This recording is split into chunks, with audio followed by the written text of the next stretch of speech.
Welcome to The Human Experience, a podcast about the stories we live out every day and the importance of championing the vulnerability and courage of the storyteller. I'm your host, Jennifer Peterkin, and it was through my own lived story of experiencing domestic violence that this podcast was created. By traveling the globe and interviewing each guest in person, I am convinced now more than ever that stories have the power to change the world. You can join our community of storytellers by subscribing, leaving a rating and review, signing up for my newsletter, following me on Instagram, and more. Thank you for being here. In a world full of noise, to listen with intention is an act of resistance. Well, Maria, thank you so much for meeting with me and sitting down to talk with me about your story and how that has shaped who you are and who you've become. Thank you, Jennifer, for coming. It's very exciting to be interviewed in person. It's different and unique, and that is my jam. That's how I roll. If it's different and unique, I'm all over it. Sign me up. Yes, sign me up. So, I like to say that, God has set me with all of my sense settings on high, full blast. And it took me all of my life. Pretty much. I just turned 47, and I really don't think I came into understanding myself in a really grounded, clear way until my own spiritual awakening, which was in 2019. Okay. So I was 41. Yeah. Yeah. That's amazing that that's fairly recent. So you've just like really totally, I'm assuming that you've had a major turn in your life. Yeah. Okay. So a few rights and a few left. Okay. Yes. Well, perfect. Yeah. A transformation for sure. Exactly. A total transformation. And that was needed because I grew up with a lot of trauma and, I went through a divorce, but my bottom was, trying to take my own life in 2011. And so from that time up until I'd say really the last few years, I was in a long chapter of healing. Okay. Yeah. And that is certainly a process unto itself and not a linear process by any means, as I'm sure you can attest. Yes. Yes. I went through lots of modalities. I started in the hospital and traditional talk therapy. I went through EMDR. I've done DBT. And then I found holistic healing, which is what I do now, which, I come to the realization that this is my purpose in life. So it really just unlocked everything that just makes sense to me. Yeah. So I started my blog, Emotional Musings, in 2018. And that was really the catalyst for everything else. Okay. Starting to share my poetry and put myself out there. And in 2020, right on the January of 2020, I made this vision board. And I made the commitment to myself to do anything that made me feel nervous or fearful or I feel like I couldn't do it. Yeah. I was like, oh no, I'm going to do it. And so, I took an apprenticeship to learn about my gifts. And now that's what I do with other people. Very cool. I help other people through their own spiritual awakenings. And I have really no words for it. I always say that I'm never not in awe of the way spirit communicates with us and the connection that we have to all that is. And that's where I hang. Yeah. Yeah. Most of the time, that's where I can be found. If I'm not, working out, I'm sitting with spirit. Very different, different ways of being, right? Yes. So let's go back to your story. Well, it's all your story, but let's go back in time. Where would you say that your story begins? What does that mean to you when you start kind of tracking where you were to where you are now? My goodness. Well, I've had a lot of lifetimes in these 47 years. And, I remember most of it. Some of it, I don't, just because I feel like that's what happens to your human brain will just kind of just delete the details. Mm-hmm. But yeah, I grew up dancing. We had a really big family. I come from Italian and Puerto Rican, Venezuelan roots. And my little sister and I danced. And that was the first thing that I wanted to do in life, was become a dancer. And so I've always been somebody who just loves music. I love to move my body. That was a huge part of my life until I stopped doing that in like high school. And then I think I really started to get lost. And I got married early. I became a mom at 23, which is interesting because my oldest son is the same age and he just got engaged, which is really awesome because I'm like so excited about that and happy for him. But I think, you know, getting married and having kids and being a stay-at-home mom for 12 years really was such a beautiful time, but I was drowning. I was drowning in what I didn't know. I didn't know myself. Yeah. And I was very just distracted, disillusioned, and in denial because I had been an alcoholic my whole life. I mean, I'm sober now over 4 years, and this is the longest time in my whole life because I started drinking at 15. So that was, I'd say alcohol and then drugs were a huge turnoff. Yeah. Turn down of like, you know, all the things that were plaguing me and distracting me from me. And so once I, you know, learned to really tune all that out, then I came to peace. But so I'd say that like the beginning, I like to use a lot of humor in my story because I feel like it makes it easier to talk about. And I say like I had like the slowest nervous breakdown. You know, my ex-husband and I were part of the housing crash that happened in 2007, 2008. And then we went back to my family's house and lived with the kids for a while. And then when he wanted to move back to Rhode Island, things just were falling apart. And I was like, I got to get out of here. I got to get out of here. And I told him to leave.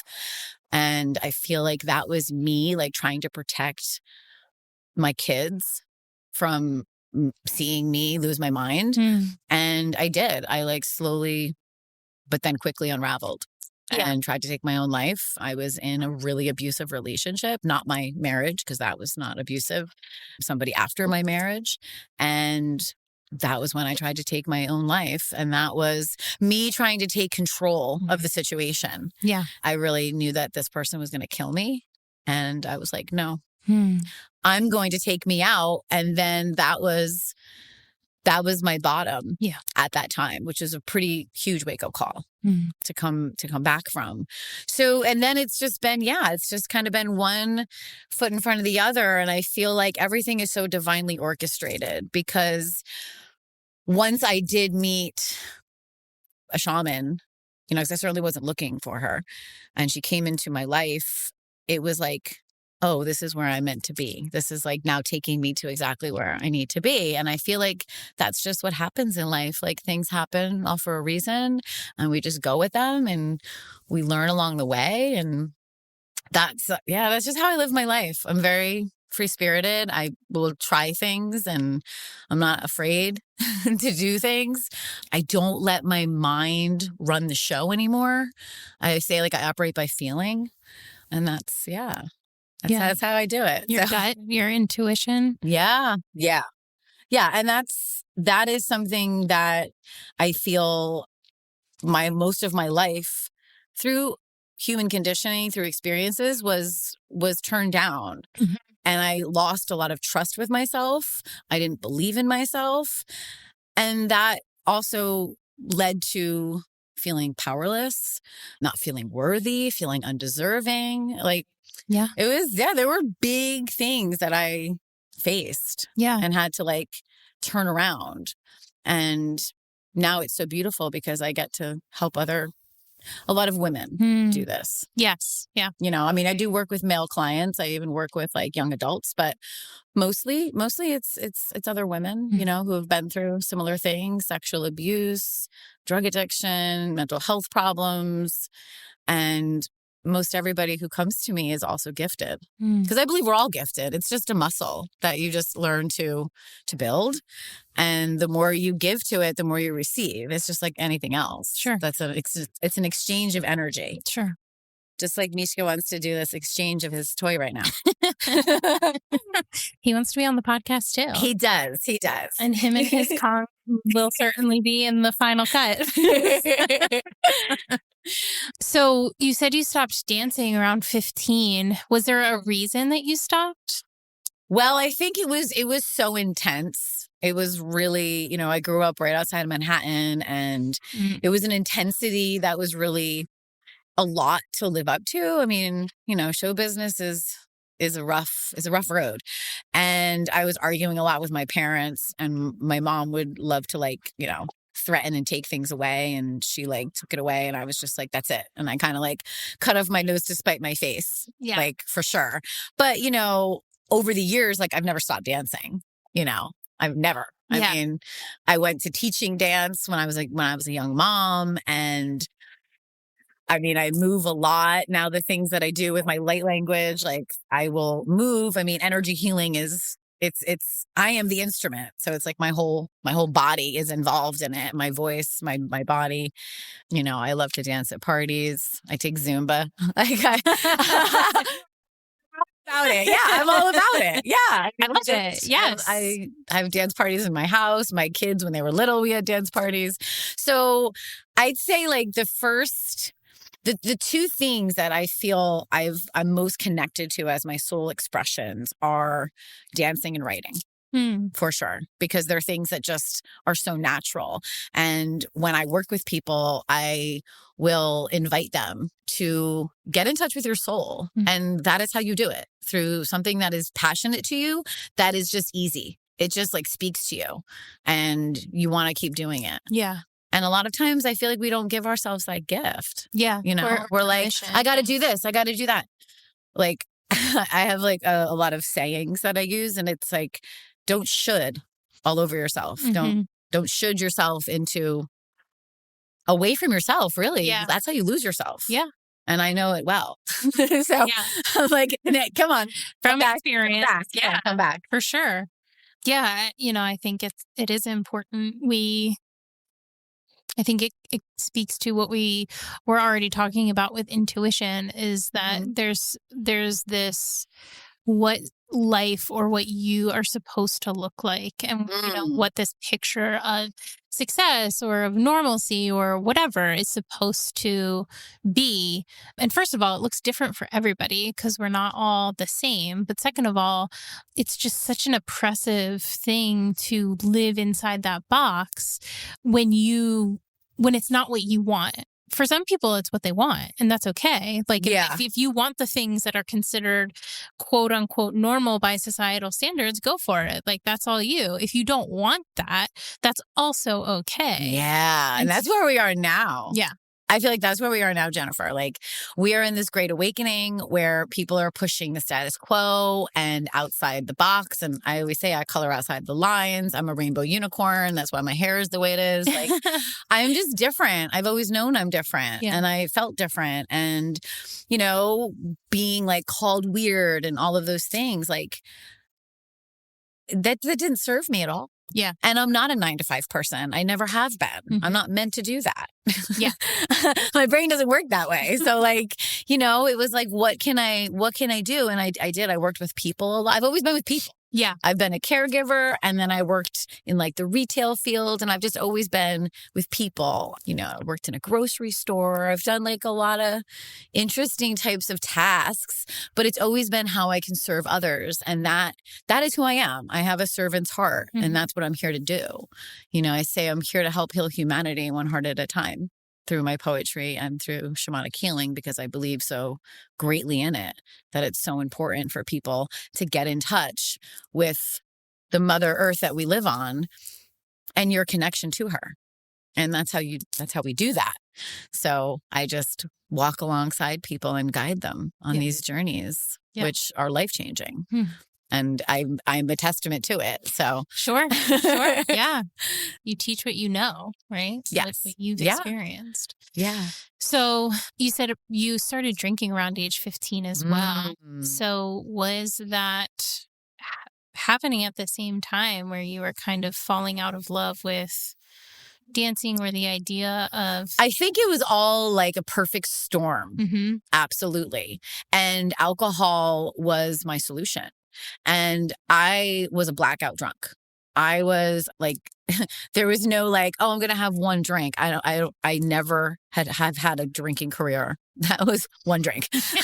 I just don't know how to do that. I have an addictive personality. And so, I've even taken exercise to dangerous levels. I've had an eating disorder most of my life as well.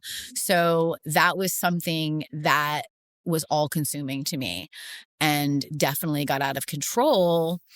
I'd say about 10, 12 years later, and I was in such a denial to it.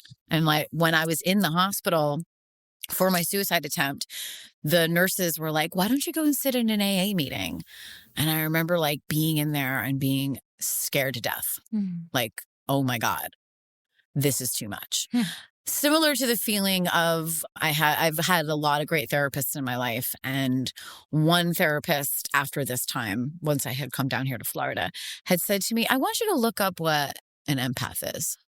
And I was like, oh my gosh, this is explaining like who I am. And it made so much sense to me. And that really, all of these things like unlocked the keys to me, to my own story. And then I just went further with it. And it's just something that I've always been able to do is pick up feelings, thoughts. And it's just learning to hone those things now and be discerning with them and when to share them and when not to share them. And, most of this is for me. It's my journey, but it's a beautiful opportunity to share it with others. There's a lot of things that I had to learn, a lot. Yeah. I'd say the top two are boundaries and balance. Those are things I was not raised with at all in the family that I grew up in. Okay. And that's okay. Our families are here to help us learn. And some of us are born into wonderful families that nurture us and make us feel safe and confident. And like, unfortunately, my family was not that way. Yeah. It just wasn't. It was dysfunctional. And so I've learned to do all of that myself. Yeah. I've reparented myself. I've done a lot of inner child healing. I've become very versed in self-empowerment. And that's what I write about. I write about nature. I write about empowerment. I write about the self-love journey because we can't externalize what needs to come from within. And I feel like that's what so many of us do. Unless you are a really like confident, safe, grounded, all together. I didn't have that experience for most of my life. Sure. So I've had to learn to do that for myself, which is the greatest gift ever, and now my life is filled with a lot of richness and things that happen are like an addition to the peace that I have within myself that I was like seeking in a bottle, in a drug, in a prescription, like all of these Band-Aids that they go away. They don't last. So, Yeah. Because you were drinking for so long, were you high functioning? Did people around you know that you? Yeah, I was high functioning, but I was also like blatantly like, oh, okay.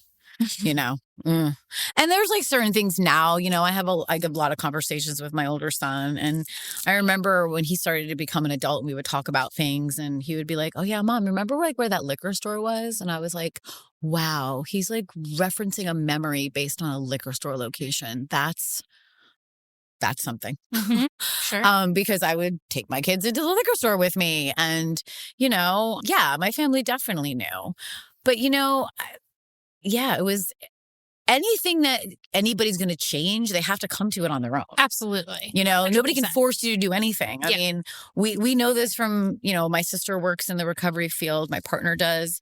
And if you don't want to be there, it's just not going to stick. Sure. Yes. You have to want it. Yes. That's how change occurs, real change. And then it's really like the pain and the discomfort. And I was so sick and tired of being the way I was that I wanted to die. So, my whole thing has been like being that hopeless.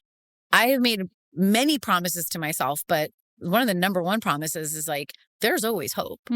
Like nothing is ever over, because everything is temporary in this life. And I've had to learn that. I'm a very like spicy and fiery person, and I have a very upbeat energy, but I've had to learn to like sit still and be quiet and listen and be patient. Those are huge things for me. Yeah. Coming into this experience now that I'm having, like acceptance, unconditional love, and patience. Those three things are paramount in how I run my everyday life, because everything is a quiet gift. It really is. It's like when you're present, you can see like the beauty in everything.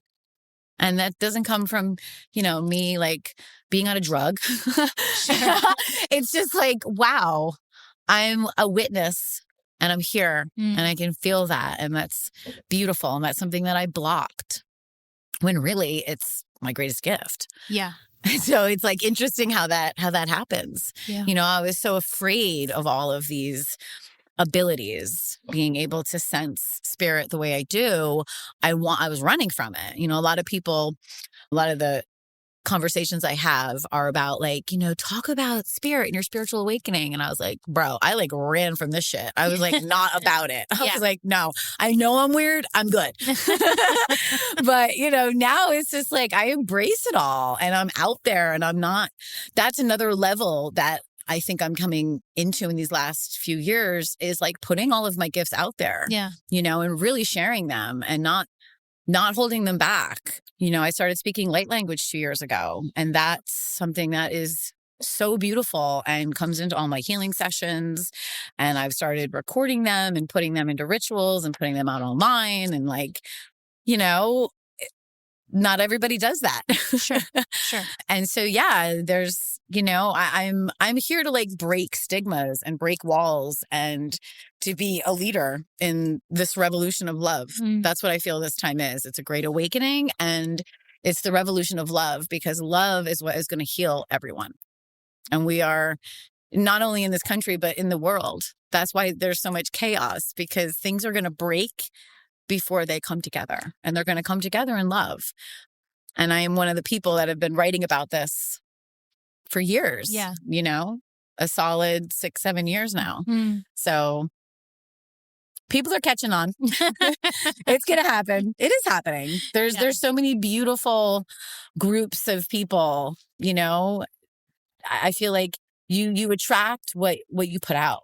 And so I see so much beauty. I really do. Yeah. I live in a lot of beauty and like-minded people that want to feel connected. They want to feel joy and to have it be everlasting, not just a moment, because it doesn't have to be. Yeah. You could make this your whole life. Yeah.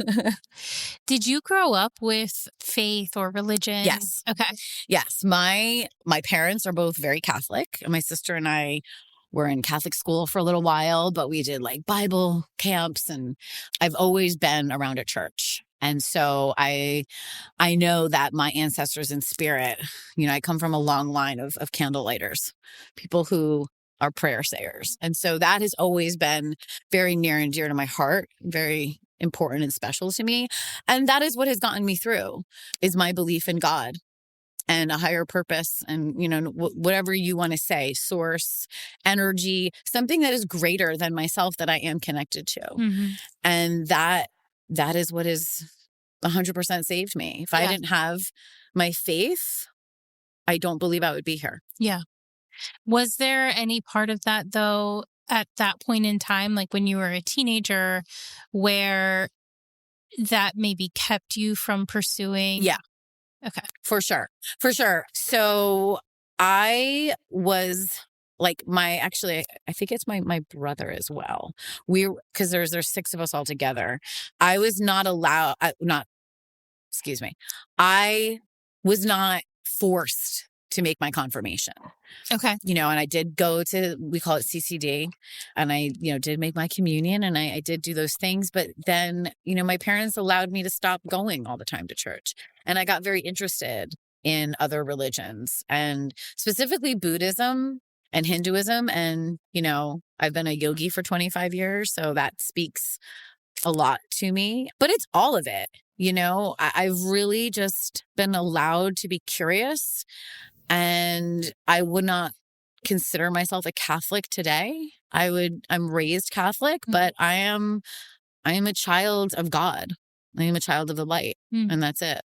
You know, because I feel like religions are like dialects of God, you know, and there's many of them, and not any one of them is right or wrong. They all belong because they're part of humanity. They're the tapestry of who we are.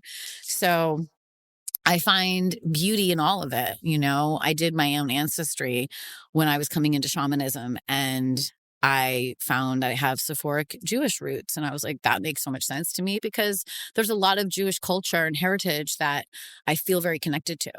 And so I channel a lot of the Jewish angels, and like, yeah, I've dabbled in a lot of things. I like to read, and yeah, faith I mean, what I do is all based off the power of intention. And so what you believe, you become. Yeah. And that's magic. You know, it's not this like hocus pocus. I mean, there are wands involved with crystals, but like it's, you know, it's believing in the unseen and bringing the spiritual realms into the physical realm. And that is how this works. So it takes a strong belief, because, you know, people want to, like, everybody wants to see something. It's like, just have patience and you'll see. Yeah. So you've been seeking for a very long time. That's not something necessarily new to you. Yeah. No, because I knew there was way more than what I could see from the time I was a child. Yeah. But I just didn't talk about it because, like, in this day and age, you know, in our world here in America, it's not very welcome. Sure. I didn't grow up feeling welcomed to talk about that. Sure. I think, you know, if I had a different family and I was raised in another part of the world, who knows? But that wasn't how it was supposed to be. Right. So, yeah, I definitely have sensed others and colors and just different things over the years that were like, and distracting to me, you know? And like nowadays, like my partner will be like, Maria, what do you, and I'm like, no, it's okay. I'm not going to share this with you right now. I don't think you're ready for all this. I'm just going to keep this to myself. And then I do, you know, I mean, yeah. It's all in discernment. It's like, you know, I can tell when people are ready and when they're not, because I really just want to bring peace wherever I am. I'm not trying to upset people. And sometimes this information is upsetting. Yeah. You know? Yeah. And sometimes it is in a beautiful way. It's like I'll deliver a message and someone's like, oh my God, I was just like, that's so crazy. I was just thinking about my dad, and like, here you are, like telling me, and I'm like, sure. You're welcome. Yeah. I'm like, okay. Oh, just go around telling people you're welcome all day. Yeah. Why not? Yeah. I mean, I think because like I was afraid, and it was like chastised, you know, in the beginning. I was so excited about all this when I was like, oh my God, I like know who I am and I know my purpose and I want to tell everybody and everyone's going to be okay with it. It was like, no, that's not what's going to happen, Maria. And it was just, you know, I mean, life is just one big learning curve constantly. Yes. Yeah. You know, absolutely. And it's like, but at the end of the day, Jennifer, I'm happy with who I am. Yeah. I know who I am. And that's all that matters, you know? Yeah. And the people around me who know me and love me, that's what they see. And they could care less how I'm, you know, I'm not hurting myself. Right. I mean, I live a pretty low-key life, and I'm sober, I'm vegan. I took coffee out of my life almost a year ago, which was a big, like, that was my last hurdle. My last vice in life. And that just feels better. I've been retraining my nervous system. Yeah. To respond the way that is in my own nature, not in a reactionary way, not in a defensive way. You know what I mean? Like that's what's really helped me. Yeah. And all of these little steps along the way of like, I'm going to stop doing this and see what that does. I'm going to like start doing this and see what that does. I'm going to meditate every day. I'm going to, be out in the sunshine. There's a lot of things. Yeah. I mean, and it doesn't, everybody has time to have some peace in their life. I truly believe that, because I've had a lot of different experiences and I've been like really busy and then I've not been busy, but I've always had time to pray. I've always had time to meditate. I've always had time to check in with myself. And that's how I've stayed sane and sober. Yeah. I mean, that's the key to it. Sure. Yeah. Sure. I've made myself a priority, really. Yeah. But seriously. I'm like number one on the list. Like, I mean, and for a long time I wasn't, and I think a lot of moms need that liberating because if you're not okay, everybody else is going to start to not be okay too. Sure. Yeah, absolutely. Absolutely. Well, speaking of motherhood, you said you got married very young. Yes. So why? Oh my gosh. I met my soulmate. I loved my ex-husband. I mean, looking back on it, like he did nothing wrong. I realized that like we weren't the right people for one another and it wasn't going to be a forever. And that's okay. It's taken me, gosh, we got divorced in 2012 and here we are in 2025. It's taken me a long time to forgive myself for hurting him and my children. Cause that's also, not usual. I left. I was like, I'm done. I can't do this anymore. This is not for me. And I don't know what I'm going to do now. I usually, that's how I make a lot of decisions in my life. I go, okay, this doesn't feel right. I'm going to totally stop this and go do something else and I'll figure it out along the way. And yeah, I was seeking stability. I was seeking like the happily ever after. I wanted my own family. I always wanted to be a mom. I knew I was going to have 2 children. I'm so happy that God gave me boys. I come from sisters and were all of you girls? So 4 girls and 2 boys. Okay. But like very wide ranging. Okay. So my mom and dad had 2 kids each before they married each other. Gotcha. And then my sister and I are like their children. So that's what I mean by 6. And I'm very close to my 2 sisters and my brother. My dad's children, I'm not so close to. They're very much older. Okay. My dad's passed over. So he passed in 2020. He was 87. My dad's kids are, I think, in their like mid 60s. Yeah. So, we just didn't grow up with them. And they were adults when you were. I mean, everybody was. Yeah. I mean, pretty much. Well, I mean, my brother and sister were teenagers, but it's really exciting because next month, my nephew, so my older sister, who was like a mother to my sister and I, her only son is getting married. And so we're all going to be together, and we haven't been together in like 20 years, like since like my Nana passed, and that was like in 2006. Oh, wow. So yeah, my family's been, we've been through a lot. We've been through a lot, but we're all pretty amazing people for what's happened to us. And I love them. Yeah.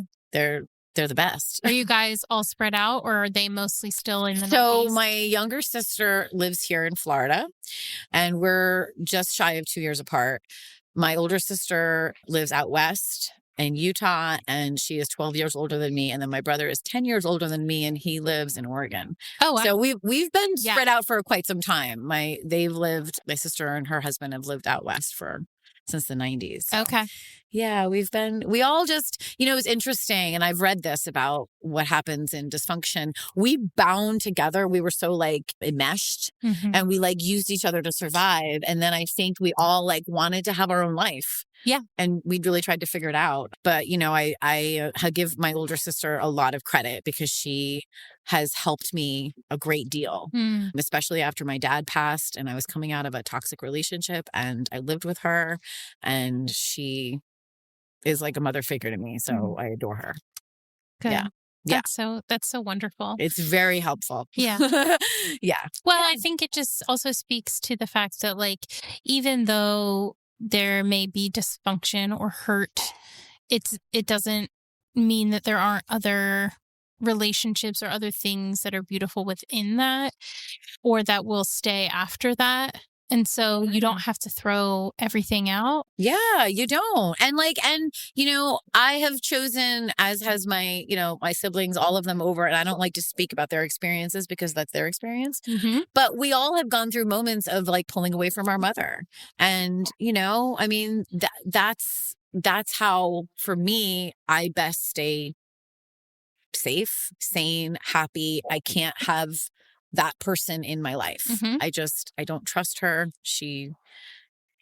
There's just a lot of things that have gone on, and it's just, and that's okay. Yeah. Well, it's necessary. Yeah. Because like you said, if you're not taking care of yourself first, then, you're not going to be any good to do anything else or to be there for anybody else. I feel like a lot of people get caught in this like people pleasing. Yeah. And like, my gosh. And it's like, I had to make peace when my dad passed and I decided to not speak to my mother anymore, that I had to make peace with that. Mm-hmm. And then, 3 years later, I ended up talking to her for a short time and then was like, okay, this isn't serving me, and I'm going to continue what I started 3 years ago. Yeah. And I have like really close I have a couple of girlfriends that are like my sisters here close to me. Yeah. And we actually, all live like 3 minutes apart from each other. Nice. So it's very beautiful. God has brought me into a lot of like my soul family people. Yeah. And that's, I mean, it all just adds to it. Yeah. So, yeah. There's, I mean, we've gone through some traumatic things together, my siblings and I, but we also have like shared a lot of awesome times. And, I'm excited that we now all have adult children. That's the cool thing about being a young mom, because like, and my partner, his kids are all adults, and, so yeah, we have adult children. My baby just turned 20 last month, and he is in the Navy. He's stationed in Japan. Oh, wow. We're actually estranged from one another right now. We've been estranged for some years, and that is something that I have a lot of faith around, because he's having his own experience. Mm-hmm. And in time, he will come back and want to know who his mom is. But that was, that was a casualty of divorce and my actions and things that I did that obviously hurt him. But yeah, I have a 20-year-old and Tyler will be 24 in August, which is just bizarre. So my sister's coming to the wedding and her 2 kids. And yeah, it's pretty amazing. We've come quite a way. That's wonderful. Quite a way. And all of our kids are, I say to Tyler all the time, like, I'm so proud of you. Yeah. Because the way that this world is, when things happen and the directions that you can go in, none of our kids went in the directions where they would be in danger. Like, they're all like amazing people. And, I mean, I think my siblings and I have something to do with that. My brother doesn't have any kids, but my sisters and I think that, we learned. Yeah. We learned what not to do and what to do, and we put out some pretty cool people. Love that. So, you were a stay-at-home mom for 12 years, you said. So did you basically go from did you go to college? I went to college for a very short amount of time. I came right back home and I worked for my family's dealership. Okay. Yeah, my parents. Oh my yeah. Of course, you have a lot of synchronicities. I already knew. I said, Jennifer's going to come and there's going to be so many things that we're going to have in common, because that's how it works. So yeah, my dad owned a Ford dealership and my sister and I both worked there. And my best friend from high school went to college in Rhode Island, who I'm actually hoping to see next week. I'm actually going to visit my son next week. Oh, nice. And I haven't seen my best friend in like 10 years. Oh, wow. She's got kids, we grow up, we connect on Instagram, but we don't get to see each other because she lives up there. And she went to college in Rhode Island. And so I went to visit her, and that was when I met my ex-husband, and that was it. It was this whirlwind. Like, I came up for like a spring fling weekend and like a Memorial Day, and I moved up there like 4th of July, and then we got married in October, and then I was pregnant by the time my birthday came, and my birthday's in December. So Tyler was born. Yeah, he was our honeymoon, like oh my God, it all just happened really fast. And then, I waited almost 4 years to have his brother, Miles. Yeah. So, and I just, my ex-husband had a decent job, and that was our choice, was for me to be home. And that was the greatest time in my life. It's the hardest, but the greatest. It was amazing to be a stay-at-home mom and get to be there for everything and play with my kids. And I taught gymnastics, I taught dance, my kids came along, soccer, basketball, baseball, like nature walks, like we did it all. Yeah. Yeah. And I got to be there for all that. So, yeah. Yeah. So during this time, though, you're obviously struggling internally. Mm-hmm. And is it, just a lack of feeling like you are like living your purpose or living authentically? Was it something specific that was tethering? I think for a long time, Jennifer, I was like, okay, I'm a mom and that should be everything. And I really feel like towards the end of all of it, it was like, what is this? Like, and especially when I didn't want the marriage to continue and I wanted and I can't really say that it was one thing. It just was, it was all of it together. Yeah. And I just felt like I didn't know who I was anymore. And so I wanted to find that out. And, unfortunately I had a lot of people got hurt in that. And those are things that have taken time to repair. Yeah. But, and I lost friends, like when, we got divorced. And then when I was going through a lot of troubles, like people pulled away from me and certain people have come back, but it was like, who are you to leave your kids?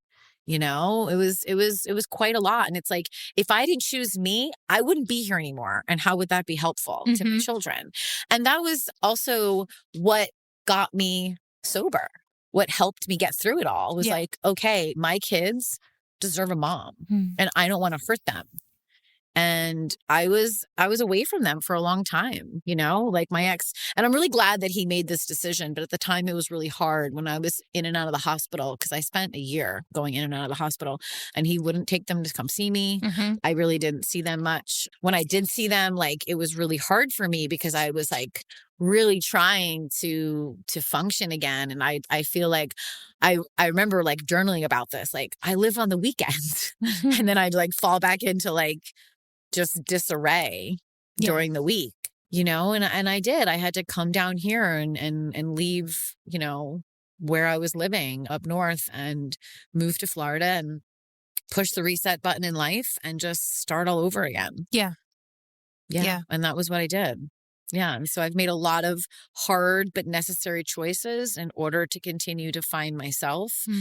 And I've journaled about it the whole way through. I've written journals for my children at some point I can give to them. And I'm really close with my older son now. Yeah. So yeah, he's seen it all. That's great. I mean, it's great that you're close. Yeah. Well, it's great that we can have conversations now. Absolutely. You said that you tried to end your life in 2011, but you didn't get divorced till 2012. So you guys were still together. Well, we were not living together. Oh, okay. Yeah. He moved out in early 2011. I tried to take my life in November of 2011. Okay. So I was working at the time 3 jobs. I was training for a triathlon. I was a complete alcoholic. At the time of my suicide, I was abusing Adderall, smoking pot. I was a mess. I wasn't eating. I was a full-on mess. I remember one of my really close friends was like, "What do you think, you're a rock star?" And I was like, "What are you talking about? I'm so healthy." And I even thinking it's crazy because I've done 3 triathlons since I've done 3 altogether. So two since that time. And I'm like, wow. I would drink vodka out of a water bottle and get on my bike. Oof. Or go swimming. I mean, I was a crazy trainer. I was all about my training. The second one I did after my dad passed, And that was a lot more balanced. And then the one last year that I just did is the most balanced I've ever been. Okay. Because I was eating. Yeah. I remember like saying to my partner, I was like, I did so much work today. I'm like so hungry. And he was like, oh my gosh, you get like so, he knows like when I'm hungry because I started to get like hangry. And I was like, listen, I'm really proud of myself because I'm eating. Yeah. Yeah. Like I am It's a big deal. Yeah, it's a big deal. Like I'm very mindful about like every day I get up, I have something like I either do a shake, I do oatmeal, like I do something. I care for myself now. I'm not abusing myself anymore at all. When I think about those times, Jennifer, like if I think about what it would feel like to be high, I get really uncomfortable. And it's like, that is another like complete turnaround because I was like, oh my God, this world, I got to get the hell out of it. Mm-hmm. And like looking to be high or drunk Yeah. all the time. Yeah. And now it's just the opposite. It's like, oh my God, no. Yeah. Like even when I'm around, just because I channel energy so easily. Well, if I'm around a lot of people who are drinking, I start to feel drunk after a while. And it's like weird for me. I'm like, I got to get out of this vibration. Yeah. It's starting to make me feel like dizzy and strange. And I don't like that anymore. I don't want anything to interrupt Maria. I don't want to be altered in any way. I want to feel the full experience of this human experience. Yeah. That's what I want. I want the full human experience, even though, I am very connected to my alien roots and my galactic family. And I'm doing a lot of work on their behalf for humanity. And so, yeah. But that comes with healing, that position 100%. of not wanting to dissolve into the escape. We all have coping mechanisms and some are, healthier than others to be sure. But I think it is a true mark of healing when you can sit in tension and discomfort and not want to run away, not want to change everything immediately, but to recognize that it's part of the process.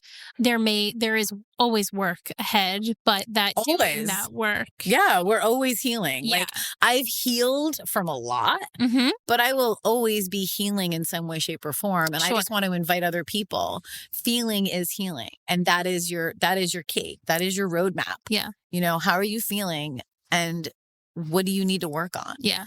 But yeah, it's about being in the eye of the storm and feeling peace and knowing that everything is temporary and that I don't have the only thing I have control over is myself. Yeah.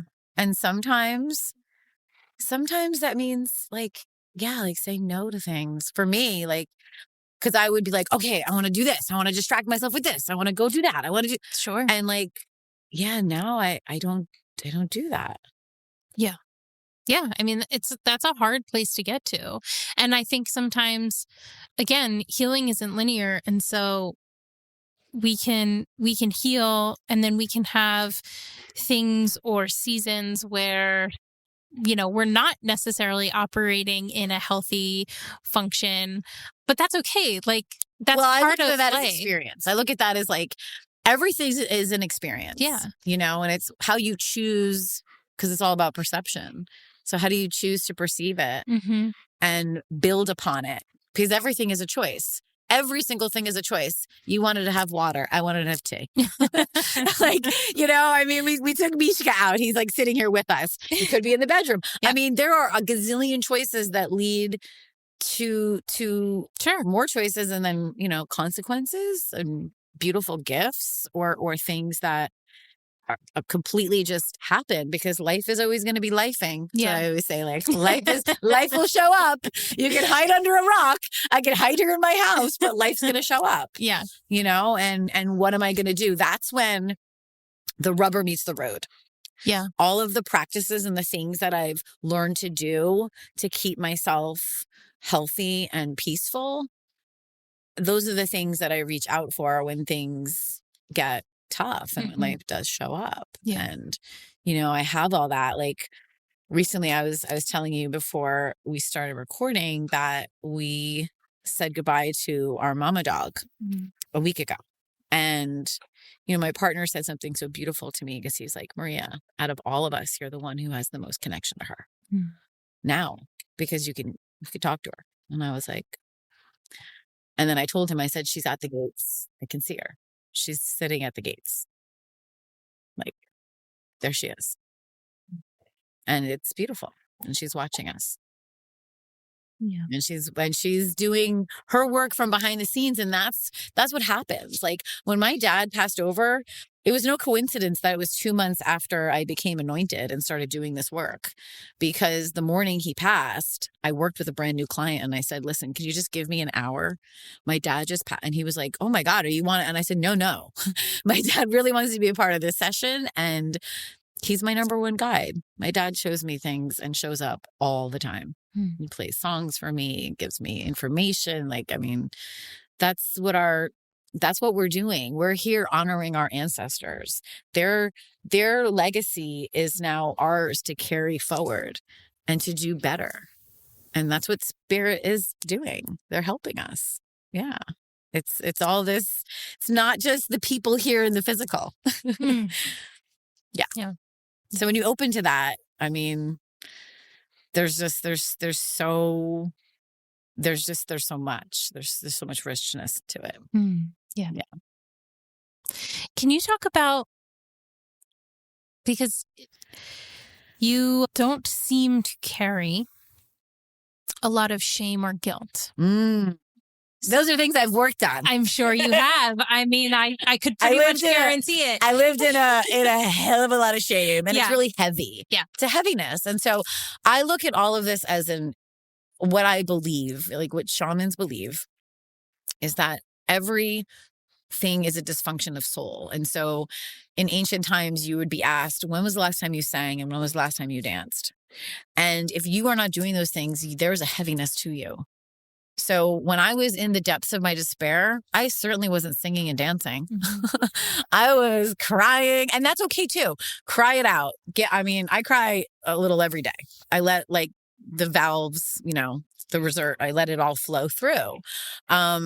Sometimes I cry when I'm dancing, and that's okay too. But yeah, it's a lot of investigating into the roots of those energy blocks. And shame is the closest vibration to death itself. It is, that is a fact. And so it is super heavy. And I definitely went through guilt. I mean, I think once your children are born, it's like, oh, mom guilt, like here it is. And am I doing everything right? And I remember feeling like I used to write everything down with Tyler, and like just the responsibility of like, I have to keep this child alive. Like there's so much to that, right? Yeah. And it brought on so much anxiety to me. But sure, there was a lot of shame. There was a lot of shame in the choices that I made when I wasn't healthy and doing drugs and, lying to myself. I did a lot of the way that my dysfunction for me manifested was I wasn't outwardly intentionally looking to hurt other people. Sure. Like I wasn't one of those like raging, like I was getting in trouble and I hurt me. I was like, I am going to beat myself up and do everything to myself. I was very inward, and some people are very outward with their rage, but me, it was all like inward. Yeah. And so, yeah, shame and guilt were something, it started with affirmations. Okay. It started very simply with affirmations of like, I am a capable woman. I am a child of God. Like when I look back in my, I went into recovery in 2013, and those, like my therapist at the time was like, can you like say 3 positive things about yourself? And those were 2. I can't think of the third, but those were 2. And now I write affirmations all the time. And those are part of what I put into healing rituals. One of my favorite ones is my being is freeing. All I have to do is be. That's it. Like, it's really simple. Yeah. I just have to allow myself to be. And in that, I'm free. Yeah. I love that. And I say that every day. Yeah. Yeah. Yeah. And I think it's it's so toxic, but it's a hard, like, cancer almost to get rid of in our bodies, just shame and guilt. And I think, both are very much based in fear as well. So Well, they're tied to something. They're tied. That's why I'm saying like it's an energy. Oh, yeah. That gets stuck in your being. So that's why people like me.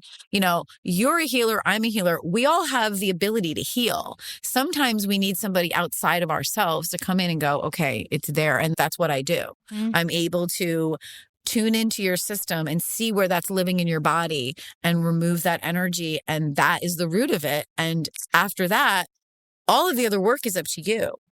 But energetically, you're gonna be free of that, and you're gonna begin healing. And so that's what happened for me. That's why I do what I do, and I'm a living example of it. There was a fragment of my soul that was in another lifetime that the shaman that I saw retrieved, replaced, like brought me back together, and boom, spiritual awakening, like avalanche in my body. My life has not looked the same since.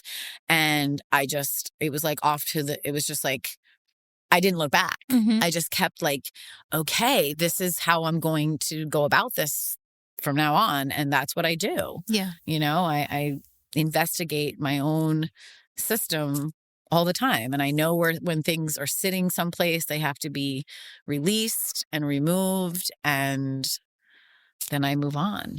Yeah. Yeah. But there's always like maintenance involved and in all of it. But that is such a beautiful, beautiful thing. And, you know, it's not just this lifetime. It could be, you know, that's one of the beautiful things that I have access to is past life recall. And so I can just do a regression for somebody and pull that out. And that's not always the case, but a lot of times it is. It's tied to a trauma. And so I say, like, whatever your soul is ready to look at and to heal is what will come out. And that's, you know, because people are like, what is it like to work with you? It's like, well, I'm going to be singing and playing a drum and chanting and burning things. And I mean, it's a multi-layered experience, but we're going to be moving the energy around. We're going to be moving that energy that's just kind of just in your body. And that's how it is. And once that goes, it's like, it's amazing. You know, it's quiet, it's peaceful, it's very deep and profound. And a lot of times, like, I work over the phone with people and in person here at my house. And I'll say, like, you know, sit with it. Like, energy is very powerful, but it's not, you know, it's going to take time. Like, it's going to integrate and over time, more and more things will start to change and come to you. And just, it's amazing. Yeah. And that's what I believe everything is. And I think there's going to be a lot of things coming out more and more about how energy is everything and spirituality and science-based consciousness. Not just, you know, like, oh, a bunch of people say this. No, consciousness is real. It's a real thing that is carried through your existence, of your spark, of your essence. It doesn't just go away. Yeah. I interviewed somebody a few months ago who she has this position of everything in her life is a miracle. And so everything is based in miracles. And so, you know, the way that she broke it down was just so interesting to me, because she was just talking about these instances in her life where, you know, a lot of us would call it like a coincidence or, you know, something like that. And there's no coincidences. And she's calling it Absolutely a miracle. Not. It is. It's a miracle. I love it. But what was interesting is that she's had a group of scientists that have specifically asked to work with her in this, like, researching this, or her helping them research this. I would love it. Yeah. I would love for that to happen for me. If there's anybody listening who wants to, like, you know, do some kind of experiment, because, like, I believe that, you know, I process very differently. I'm high functioning autism. I didn't realize that I was autistic until I was into my 40s. And of course that makes so much sense because I get things differently. And we are here for a reason. We're here to unlock all of this because, like, telepathy is real. All of these things that are like, oh, no, they're real. and they're happening. And there's so much more coming out about it. And I feel like this is just the beginning.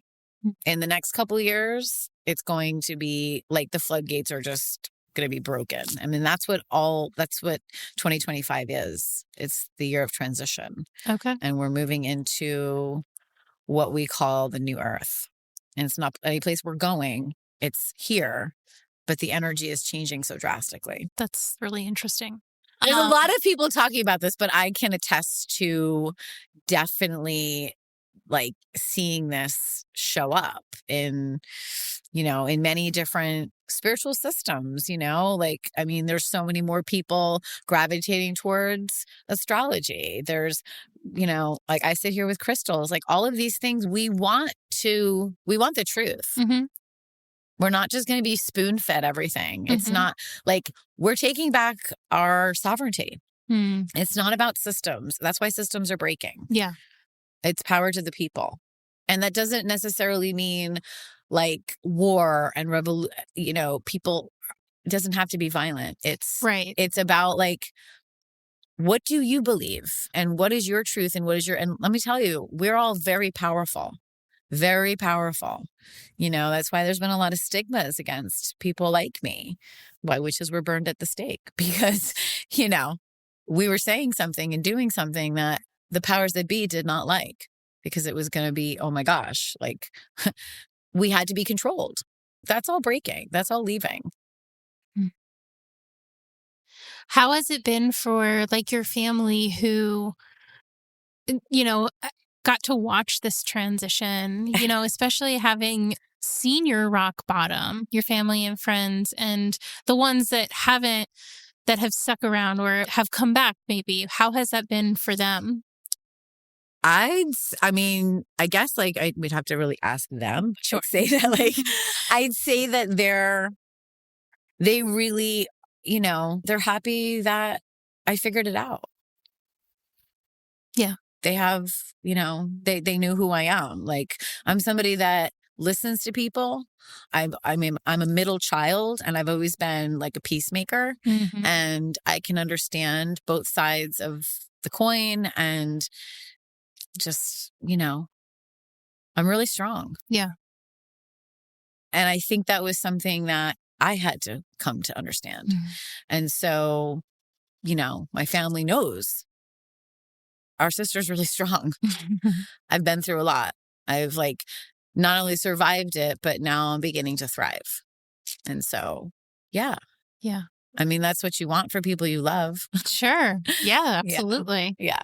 And to see healing happen. Yeah. It's just a really beautiful. And I'm a good time. I'm a fun person.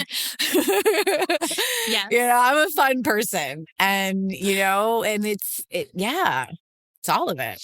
And you get to be that person. I get to be that person. Yeah. I get to be exactly who I came here to be. Mm. Fun, silly, goofy. Sure, there are things that are serious at times, but like, I don't know. I've always been a very like optimistic, upbeat, positive person. That's just like my nature. Mm-hmm. And so having those things that have happened to me, it really took me out of my nature. And that's something that I've like told my kids, like never let a circumstance or a situation or a person take you out of your nature. Respond in a way that's going to make you feel good about you. It's important. For sure. Because I like definitely wasn't doing that for a long time.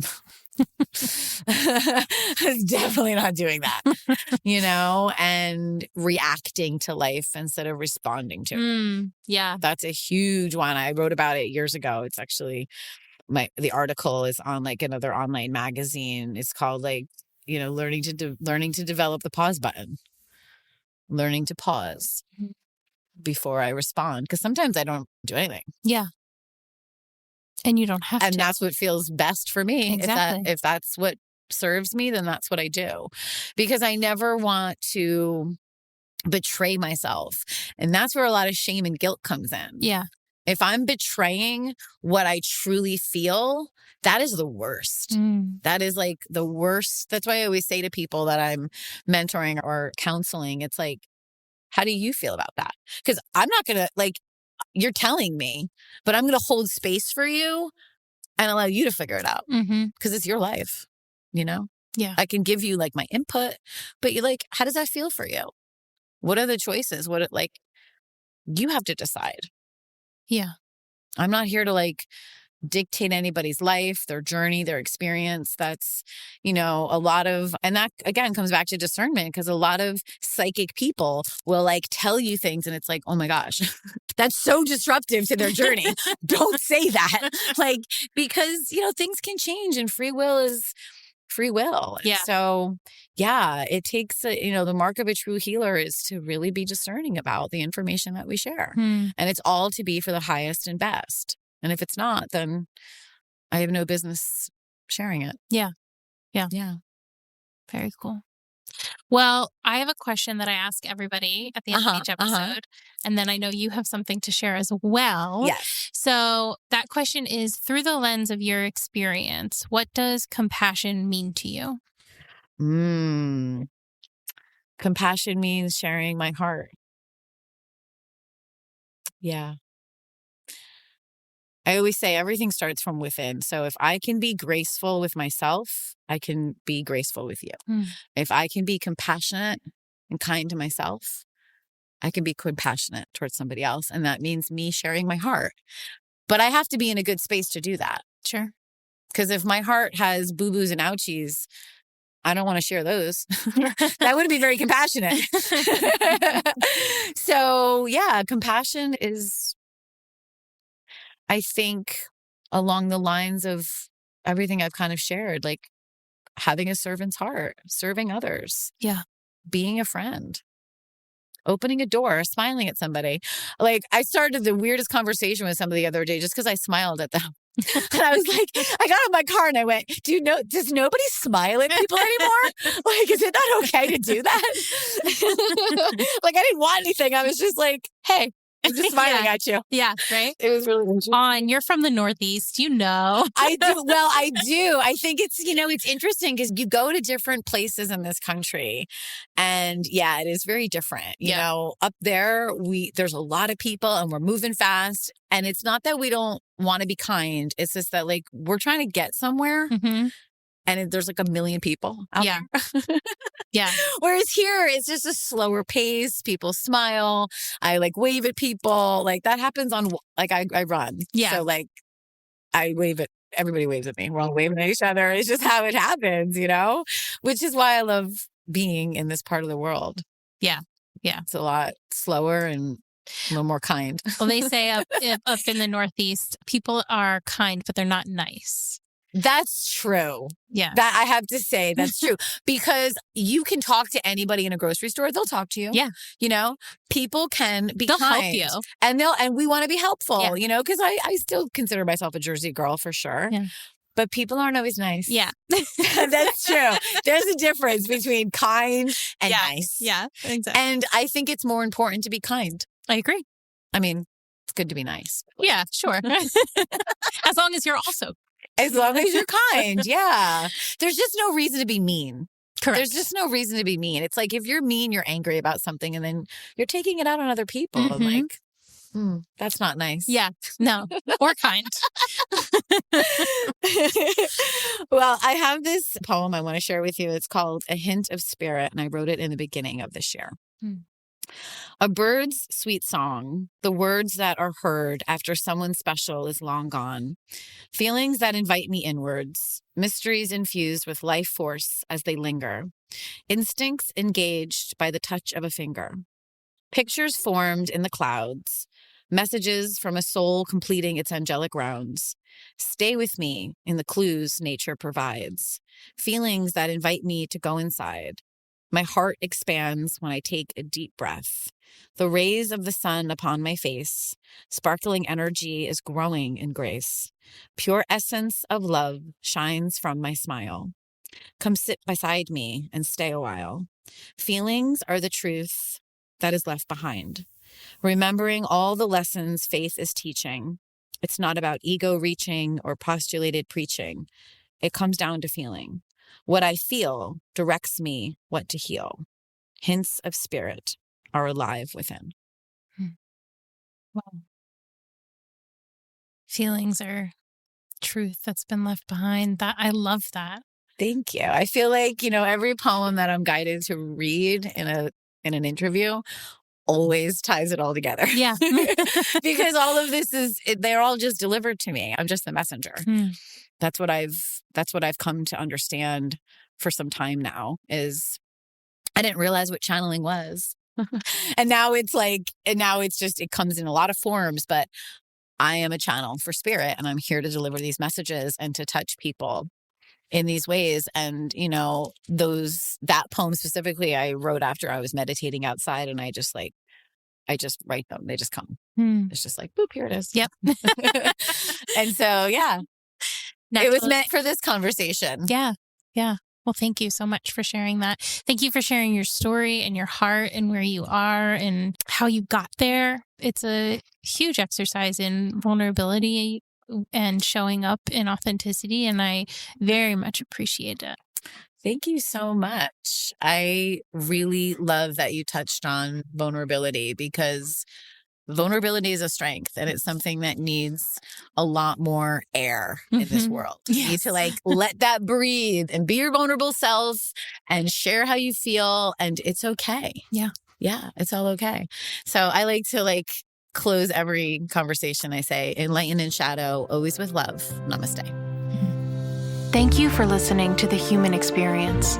If you enjoyed this episode and you'd like to help support the podcast, please subscribe, share it with your friends and family, share it on social media, and rate and review it on Apple Podcasts and Spotify. You can also support the podcast financially by going to my website, thehxpod.com, linked in the show notes, and clicking on Donate. It takes a lot of time and resources to create this podcast, so every little bit helps. Everyone has a story, and I'd love to hear yours. So be sure to check out the show notes for more information about how to stay in touch. Do good and love well.